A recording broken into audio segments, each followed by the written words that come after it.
okay back there? Jim? Jim?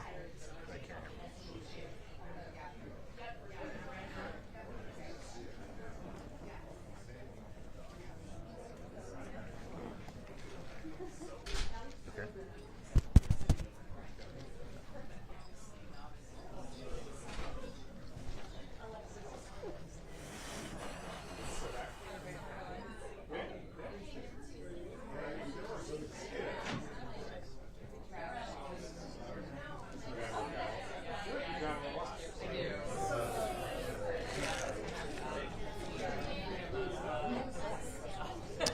Yeah, I don't think we're going to fill the press seats.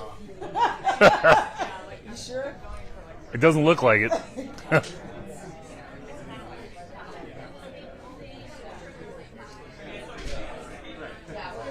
you guys bunch a little bit more? It's okay regarding the seal. Oh, Melissa, nice to meet you.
No pressure if you don't know. It's up to you. Okay, all right. Yeah, just grab a copy.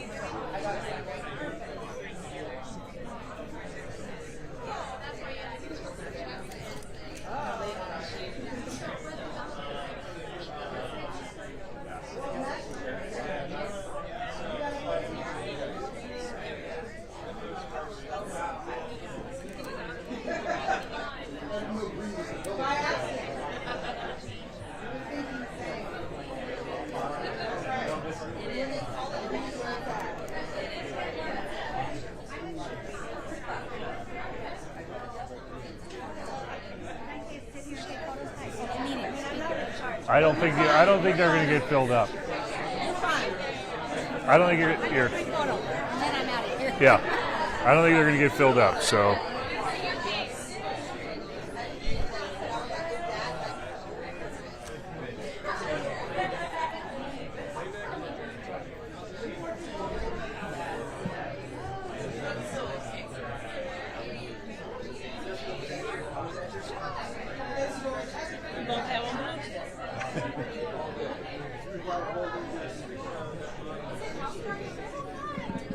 They're turning out, huh? They're not last minute.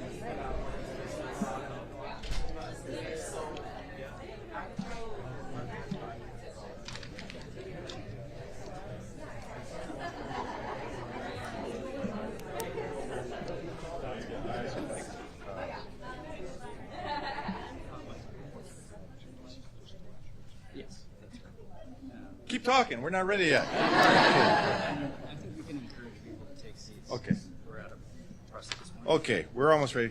We have some seats here for anyone that wants to come forward. Don't worry, they're just, the cameras. Okay, all right. All right, let's get started here. I want to thank everyone for being here this afternoon. Thank you, the media, for showing this, and our strong advocates for what we're about to talk about. I have a lot of thanks to give, so I want to start off with thanking the City Council and particularly Councilmember Alexis Mercedes Rinck, who you will hear from in a minute. I'm just the opening act, by the way. I want to thank you for your partnership and your vision, and to the coalition partners that both you've been working with and the communities that are here today who represent small business, labor, our labor partners, and human service leaders. So I'm announcing a new proposal to support small businesses and raise progressive revenue to respond to Trump's threats and the ideological bullying that we see. We want to protect essential human services. We want to continue our housing investments and our housing strategy. We want effective city programs. We spent an inordinate amount of energy and resources and commitment to stabilize our city coming out of the pandemic. And we're at a point now where we are aggressively fighting for the values that we all believe in every single day. Now, Councilmember Rinck will call it the Seattle Shield Initiative. I'm just going to roll off my tongue pretty quickly when I keep saying the Seattle City Initiative. We also will sometimes refer it as the 90-90 plan. Now, why would I say that? Because this is an effort to reduce taxes on 90% of businesses and raise $90 million for our city. Now, those who represent small businesses like Ollie Garrett, who you will hear from in a minute, we recognize that small businesses are the lifeblood of our communities. They create jobs, they make our neighborhoods special, and many of them face significant challenges. They often hire people that may not get hired at some of the other companies. They're sort of, again, as I refer to as our when we say our lifeblood, just keeping everything going in the right direction in our communities. B&O tax relief is something we've heard directly from small and medium business leaders that it will truly make a difference in how they do business for them and their employees. Now, we have a lot of work to continue to do to support small businesses. We recognize that, from public safety issues as we hire more officers in unprecedented numbers, to building out our care department that you know are doing just incredible work, to streamlining the permitting process that you've heard from very recently in some of our efforts, providing technical support to our businesses, all of the things we're doing to make sure that we support our small businesses. We will also soon advance additional recommendations small businesses have shared with us, like an expanded back to business effort to assist small businesses that have been victims of crime. So let me briefly talk about the mechanics of the proposal, because this is good policy. And I want to thank my deputy mayors and my executive team and the council, and again, the council member, for just being forward-thinking in this approach. Our proposal will raise the B&O tax threshold from $100,000 in gross receipts to $2 million, exempting about 16,500 small and medium-sized businesses from the city's B&O tax. This plan would create a new B&O tax deduction of $2 million, allowing all businesses that pay the B&O tax to only pay on gross receipts of about $2 million. Now, with this in place, 90% of the current taxpayers would pay less in 2026 than they do today, or not pay at all. In order to pay for the raised exemption and new deductions and to raise $90 million to protect essential services, this proposal will increase the B&O rate. In 2026, the rate would change from 22 cents per $100 of taxable research to 34 cents per $100 of taxable receipts. This is for retail, wholesale, and manufacturing companies. It changes from 43 cents per $100 to 65 cents per $100 for service companies. So, you know, and I think it's important to put it in the context of the rate is changing by cents, C-E-N-T-S, cents on each $100 a business makes. Now, we recognize that there are a diversity of businesses in Seattle, and many of them will be affected differently and may feel differently, and this is why we will continue to work under a direction from our office on evaluating Seattle's business climate. we try to send the signal to all businesses that we are open for business. Why? Because we want to employ people. We want jobs. You look at everything we do, we try to support job creation. And a review of our tax system, our fees, our regulation, our permitting, and we will look at this. We will evaluate Seattle's business climate in the context of other business climates in neighboring jurisdictions and indeed in the state. So altogether, this proposal will raise, as I said earlier, about $90 million, putting Seattle in the best position to prepare for Trump's continued economic chaos and threats to allow the city to provide essential services and maintain critical housing investments for our residents. We hear about the price of housing in every conversation that we have. Quite candidly, I've lost track of the times Trump has issued a letter or a tweet or an executive order threatening our federal funding. I did an interview this morning on this issue, going over on a granular level the amount of funding that is at stake and, quite frankly, the legal remedies that we've had to pursue through the court system to protect who and what we are. Now, Trump's claims that he's threatening our federal funding because cities don't want to keep people safe just doesn't make sense, when some of the funds that he threatens to cut will address such things as counterterrorism tools or training and task forces designed to investigate crimes against children and services for survivors of sexual assault. We don't understand in what universe cutting these investments would promote public safety. It just doesn't make sense, and it is bad policy. I will not mince words there. So this proposal makes it a priority to protect investments in critical human services like housing, vouchers, and shelter, and food and nutrition access services for survivors of gender-based violence, and more. We can't let these critical, crucial services lapse because Trump withholds federal funds or because his tariffs and economic chaos drive revenues down. So we believe this is a balanced approach to take on Trump, support small businesses, and put Seattle in the best position to protect everyone, to support our residents. Okay, so that is my opening statement. I'm going to stick by it, Councilmember. And again, as I introduced you, Councilmember Rinck, I want to say again, you've been a thoughtful partner in this effort, a real leader in standing up for Seattle's values in your first year as a council member. You outshined me when I was in my first year. So congratulations, and thanks for putting together such a coalition, and we're very proud to stand with you. And I think I have another council member here. I want to recognize Councilmember Sock for being here. You're just eye candy today. So okay. But again, thank all of you, and Councilmember Rinck, the show is all yours.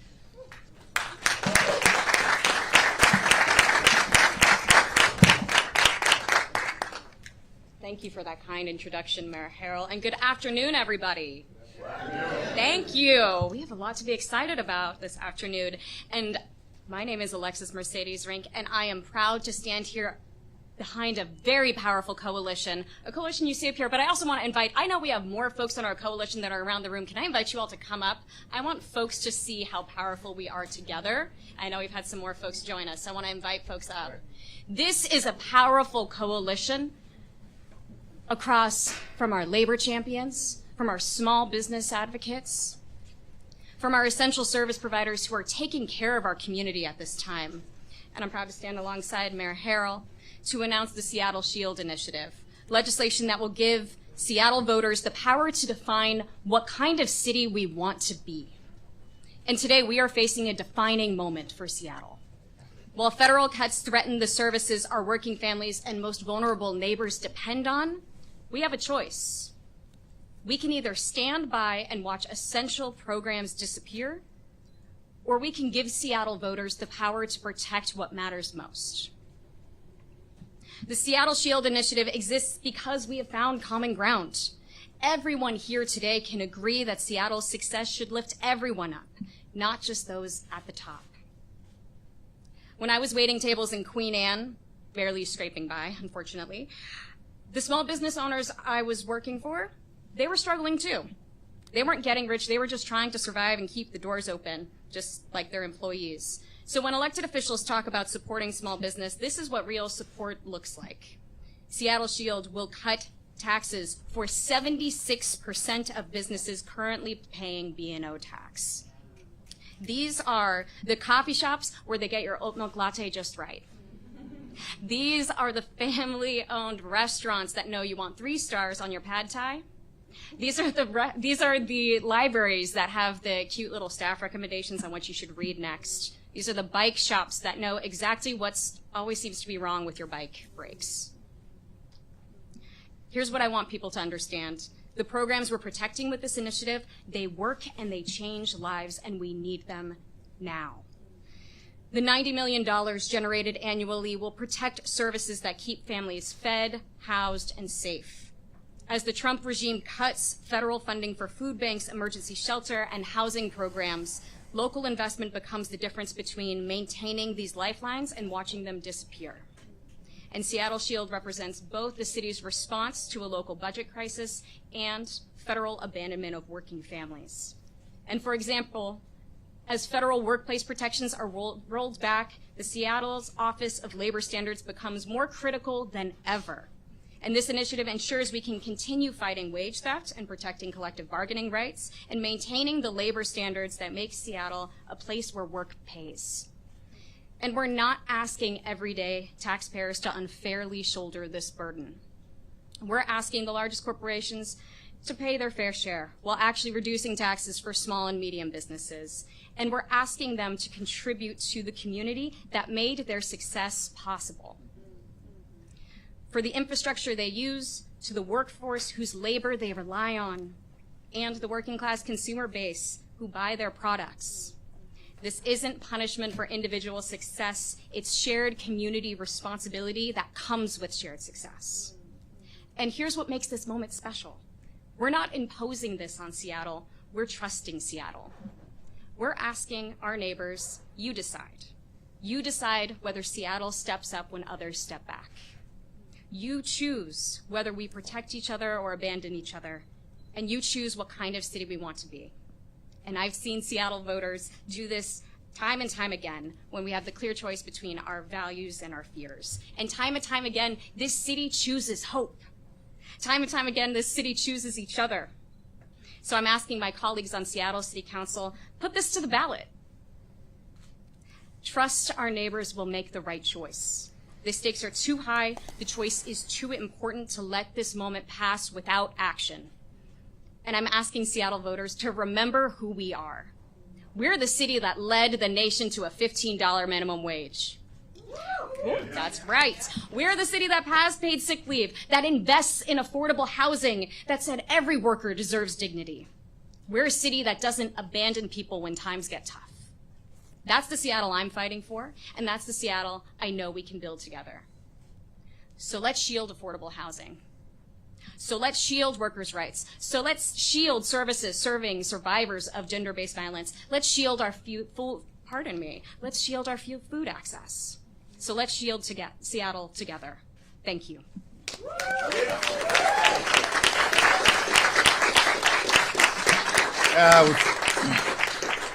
We're fired up now. We're going to see with our friends in the media here whether they're going to call this the Seattle Shield Law or the 90-90 Plan. Seattle Shield Initiative or the 90-90 Plan. Next, we're going to hear from Ollie Garrett, the president and CEO of Tabor 100, which is an organization, a consortium, if you will, supporting women-owned and minority-owned businesses. They've just been doing outstanding work. Strategic planning, human resource issues, access to funding. She's been a leader in this space. Ollie Garrett, please share some words with us.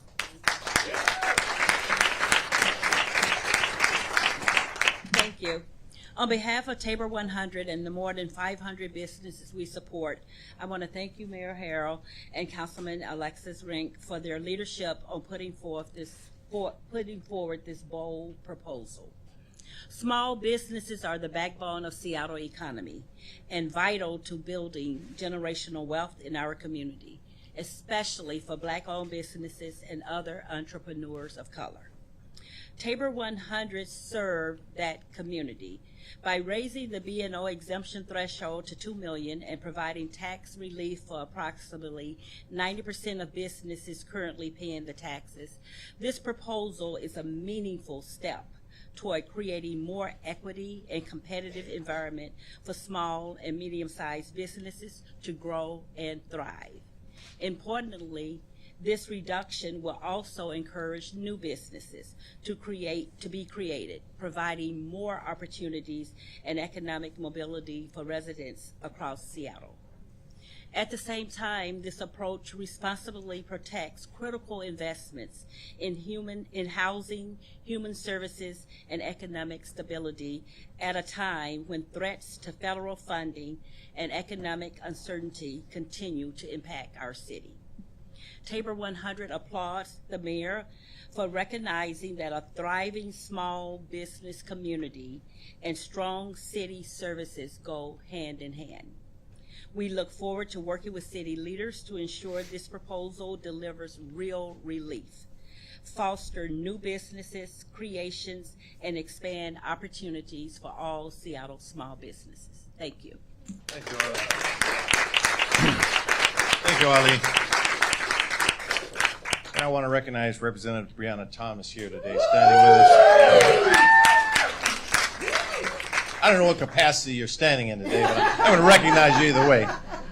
Our next speaker, I can't say enough about. Just here, let me. I can't say enough about it because I don't have my notes. I'm just joking, Marcia. Marcia Wright-Soka is the Executive Director of Family Works. We had, I think, a delightful meeting yesterday as well, and she's been in the space of food insecurity, supporting families in need, and I don't think you could find a more capable and passionate advocate for people that are experiencing food insecurity and need our help. So it's our honor to have Marcia Wright-Soka say a few words.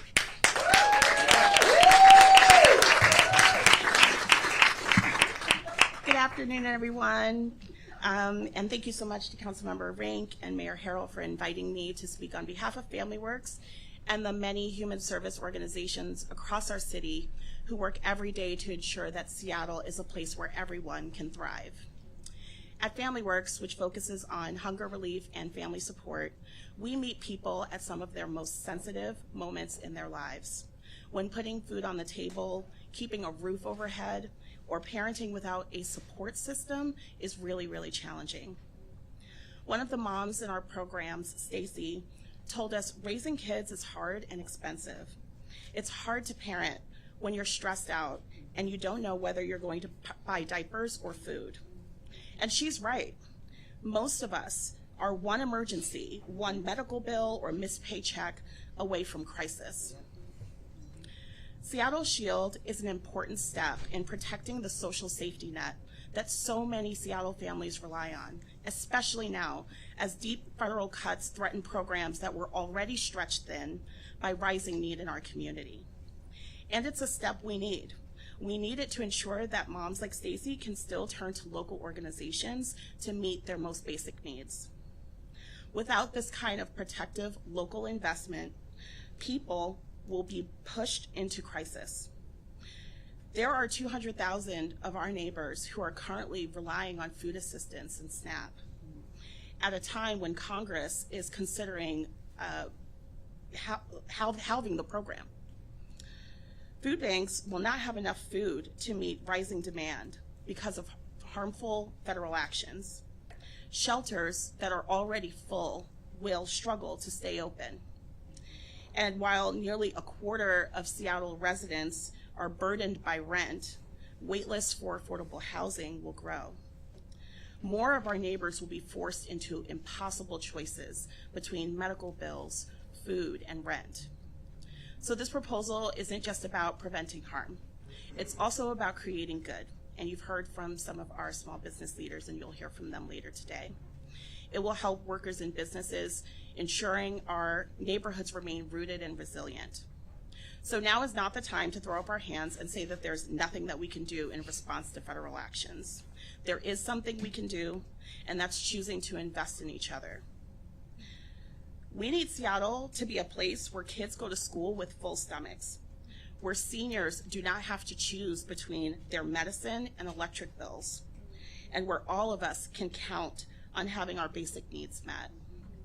And as our client Stacy at Family Works shared, we need kids to feel safe and secure and not be hungry or worry about the things that should be basic needs.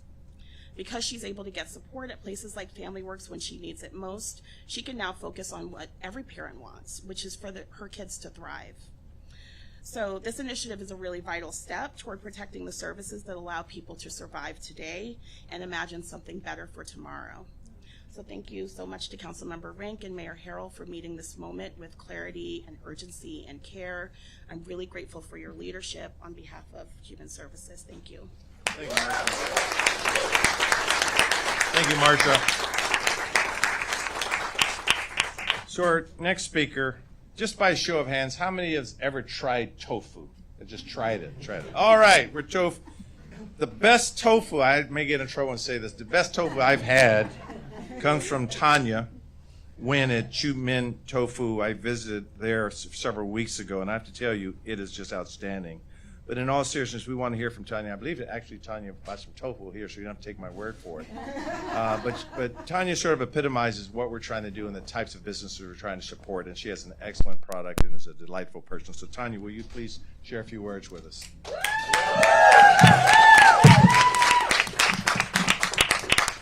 Where's the tofu, by the way? Outside. Okay. Thank you so much.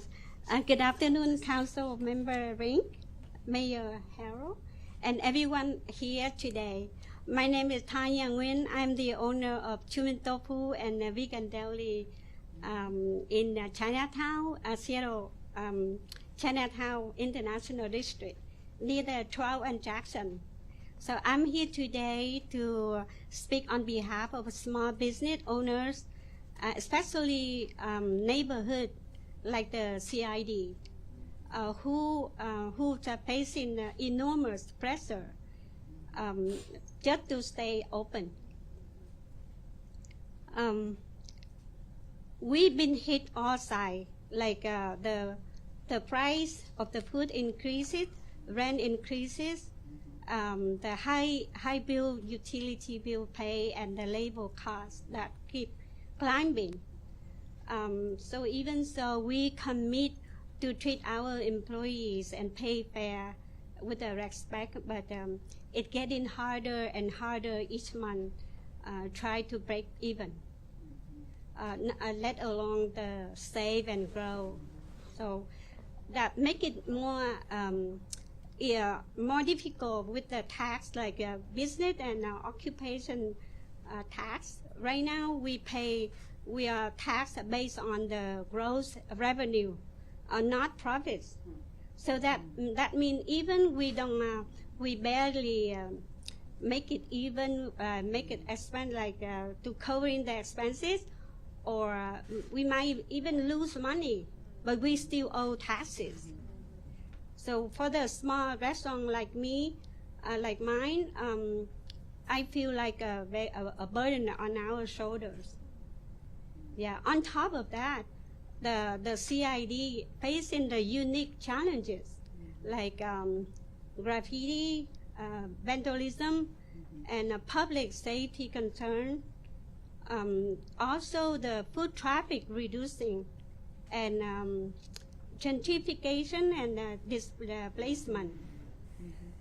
So that's very hard, but we try to do everything we can, donating food to our unhoused people, our neighbor, and we're taking care of our elders, and preserve our culture, and serving our community. So that is why I strongly support this proposal to raise the B&O tax threshold from $100,000 to $2 million in revenue, the gross revenue. If this passes, we can reinvest in our employees, expand our services, or just maybe we can take a break there and do something better. Yeah. Seattle will not be strong without strong small businesses. Yes. So because the small business is the soul of our neighborhood, and with your support, we will continue to nourish the city, our city, not only with food, but with our care, the compassion, community, and love. And thank you so much for your time and inviting us. Thank you. Thank you, Tanya. And I just want to make it very clear, she is on 12th and Jackson.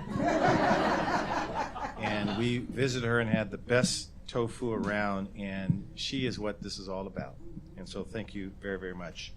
Our next speaker is Adam Glickman of SEIU 775, and many of you know Adam's just been a labor leader and with the members of SEIU 775. They see firsthand the challenges that working families are facing. So we thought it very appropriate we'd bring one of the most effective labor leaders here to share a few words with us. Adam Glickman, please.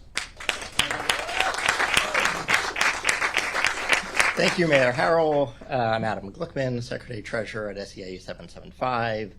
We represent about 55,000 long-term care workers across Washington State, including thousands in Seattle. Our members, caregivers, provide essential care and support to many of the most vulnerable people in our city. They help seniors and people with disabilities live in their homes. They help provide round-the-clock care in our nursing homes. They bathe and feed and dress and comfort our elders, our disabled children and family members. Yet caregivers struggle to live in this city. They struggle to find affordable housing. They struggle to find affordable food and transportation. Caregivers, too often, caregivers rely on public services. They rely on affordable housing subsidies. They rely on food stamps and food banks. They rely on subsidized child care and public transit. They rely on public agencies to protect them against wage theft and discrimination. And right now, all of those services, funding for all of those services is at risk, right? It's all at risk because of the economic chaos of the Trump administration and the devastating cuts they are proposing. So we appreciate working families across the city, and I'll just note there are a number of other labor leaders here today from MLK Labor, from ProTech, from IBEW, from our key partners at Working Washington and Casa Latina, and I'm sure I missed folks. But we all appreciate Mayor Harrell and Councilmember Rinck coming forward with this bold, progressive proposal to raise the revenue needed to protect services. The revenue from this proposal is critical to maintaining the investments that our members and working families across the city rely on. Investments in affordable housing, investments in food security, investments in protecting workers against wage theft. I also want to note that we appreciate, and I think the broader labor movement appreciates, the fact that this proposal actually reduces taxes for thousands of small businesses around our city. I think I've heard the number 90% once or twice. You know, a year ago, there were proposals at the city council to reduce the minimum wage. And our union and the labor movement broadly stood up and strongly opposed those changes to the minimum wage. At the same time, we also recognized and said that, you know, we recognized the struggles facing small businesses. And we asked the mayor to both stand up and protect workers and protect the minimum wage and to find other ways to support struggling small businesses. And I know, talking for our union, we really appreciate that the mayor listened to that the mayor stood up and protected the minimum wage, and that the mayor is now, along with Councilmember Rinck, really bringing forward a bold proposal to support and help struggling small businesses while also supporting their workers and the community. So just want to thank the mayor and Councilmember Rinck for bringing this proposal forward, and want to encourage the council to take action quickly and send it to the voters. Thank you. Thank you, Adam. Thank you very much, Adam. Our last speaker is Eric Chan, who is the owner of Jade Garden Restaurant in the Chinatown International District. And Jade Garden is a multi-generational family restaurant and one of the small businesses that make the CID a gem of our city. Point of personal privilege, he did mention that, and just met him today, that he played basketball with my son. And I said, I thought you looked familiar. So we're really happy that Eric could share a few words with Eric, please. First and foremost, thank you, Councilmember Rinck and Mayor Harrell here for having me here. A little bit of background history about me and my family. We own Jade Garden Restaurant in Chinatown ID. I'm sure some of you guys have been there. A lot of familiar faces in the room. I see a lot of familiar faces in the room. Thank you so much. Over the years, thank you. I think Tanya hit it out of the ballpark here with what she said about small businesses and the CID. Something I can touch more about is the employees of our restaurant. They mean everything for us. I like to always say, like, our restaurant is more like a Noah's Ark. We're always sailing the seas. You know, there's hard times, there's good times, and there's times where it's calm and it's smooth sailing. Any kind of relief that we can get goes back into our employees, and they're the backbone of our, restaurant. There's only so much I can do. My father, my aunt, my uncle, my mom, my sister, my wife, they all work there, but there's so much they can do as well. So our employees mean everything to us. So with the small tax breaks, anything helps us a lot. To give you an example, every day to day, I'm working today actually. I see someone came earlier, they saw me working. Took a few moments to come out here. Thank you so much, Mayor Harrell. But yeah, like you said, we work a lot, and anything to help us out with breaks is wonderful. So we'd like to get this passed quickly, and hopefully everyone understands that small businesses, we thrive down here, the city thrives. So let's do it. Thank you guys.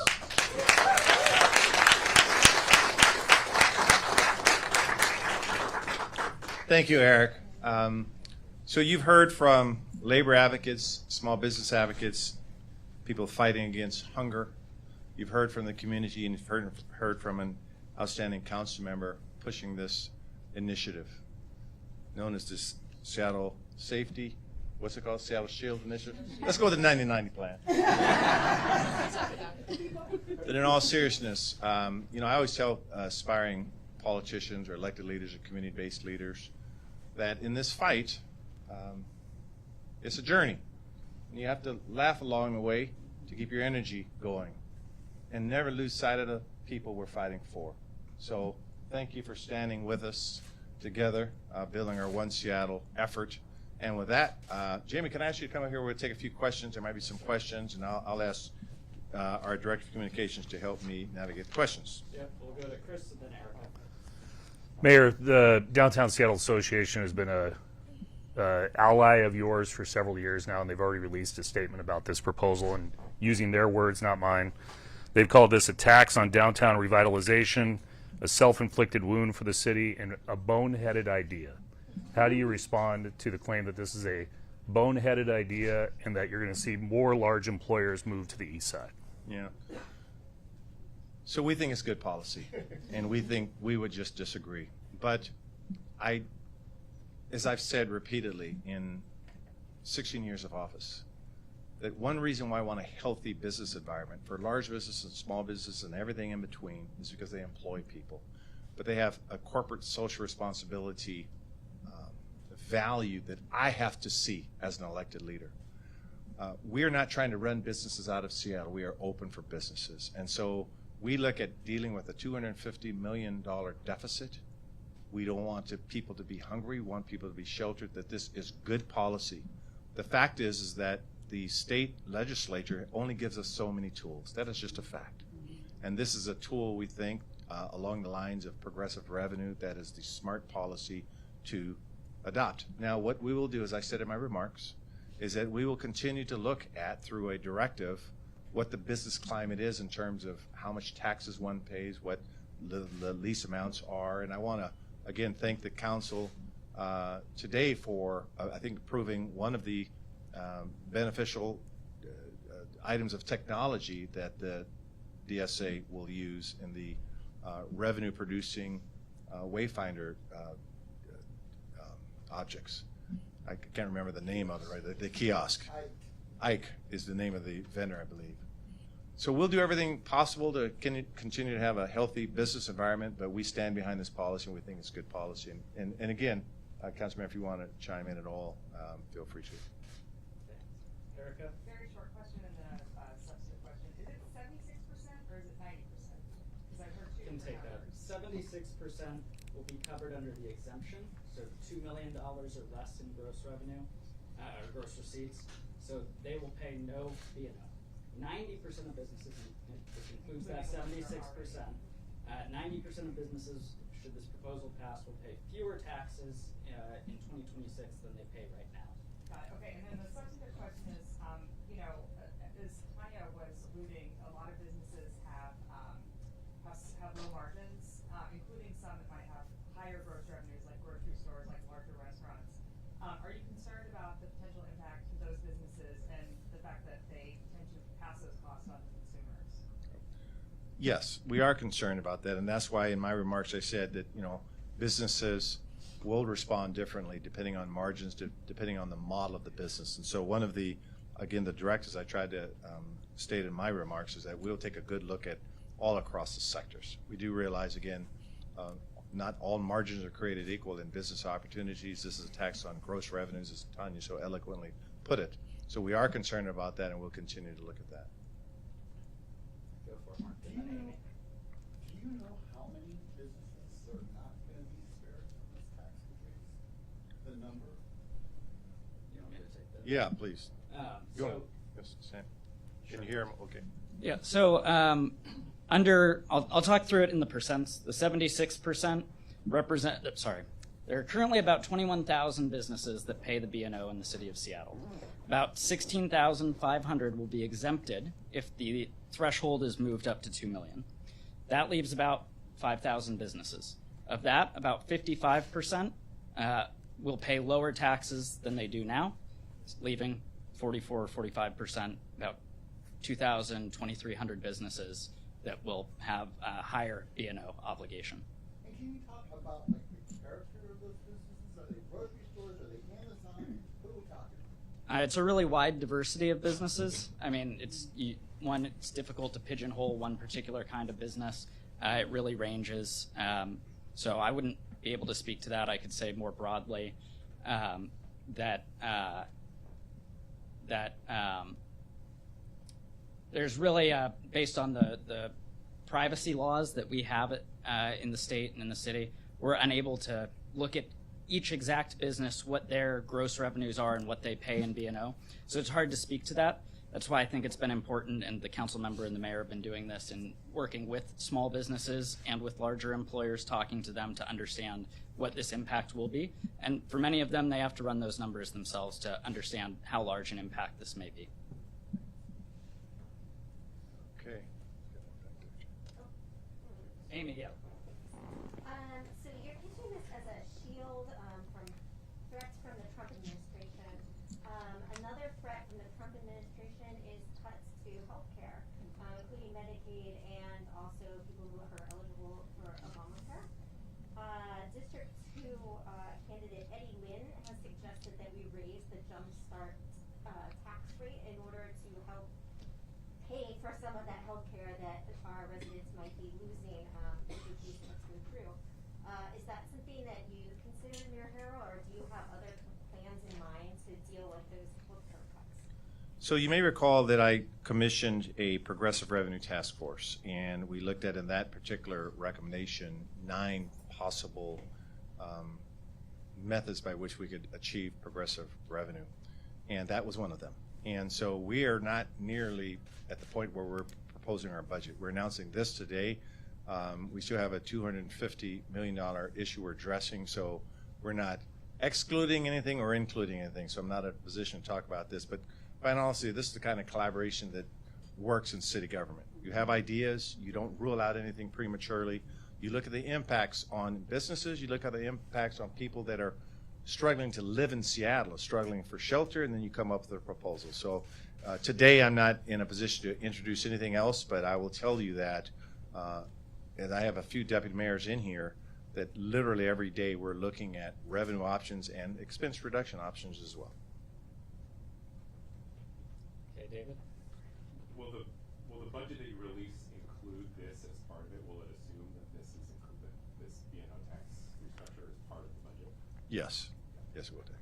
And then if I could, well, this is a little broader, but I wanted to ask you about the New York City primary last night.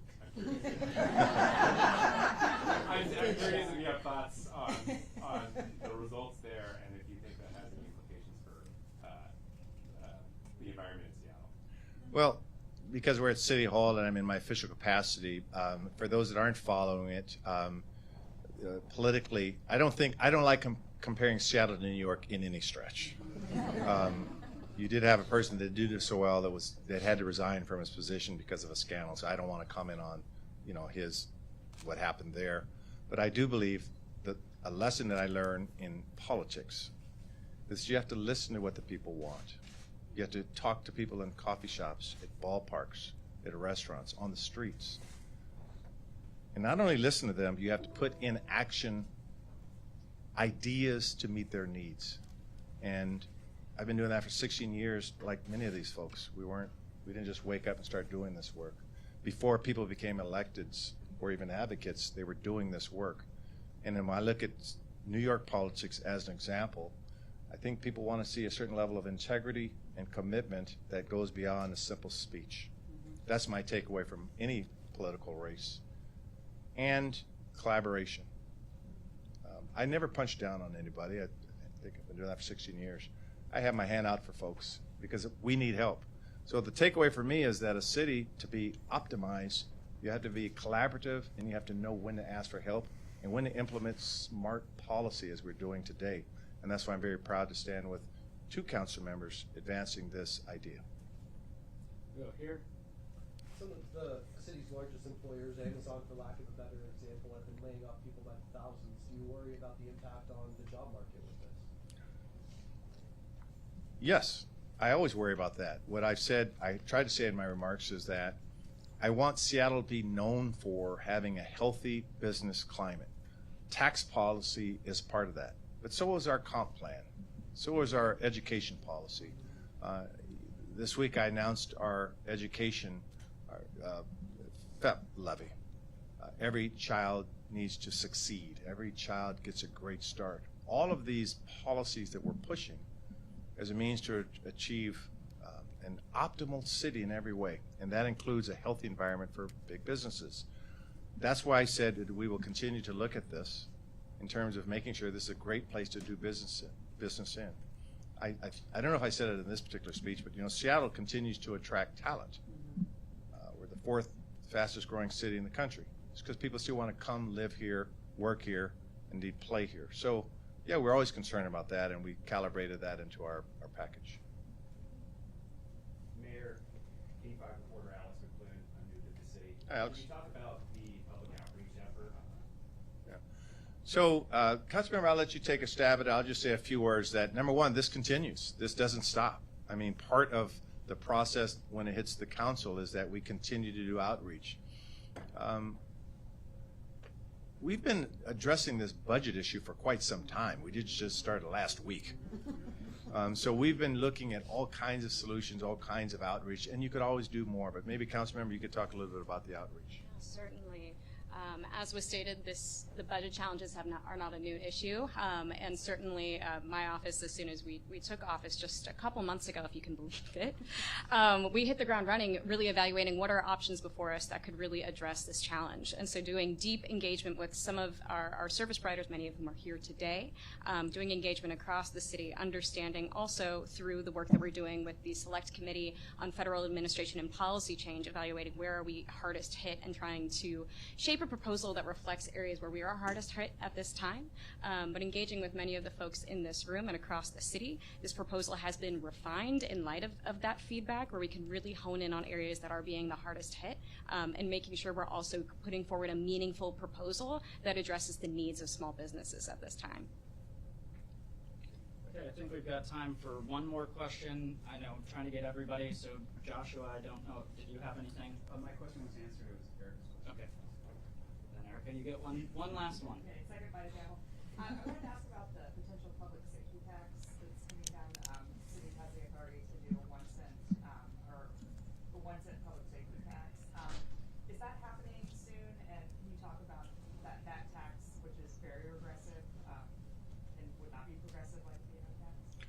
Yeah, it sort of was couched in my other question to Dave. That is that it's being considered, it's on the table for discussion, but because we understand the regressive nature of it, we are treading very carefully. Again, this is one component of how we're addressing our deficit and Trump-proofing our Seattle for potential federal cuts. But we're in discussions, Erica. That's all I can really say at this point. All right. Okay. Good. Okay, I'll close this out with this. 2 words. Thank you. Thank you very much for fighting the fight. We haven't won anything yet. We're going to win something here moving forward. But this is good policy, and it's the right thing to do. And I thank you from the bottom of my heart. Thank you very much. Everyone have a great day.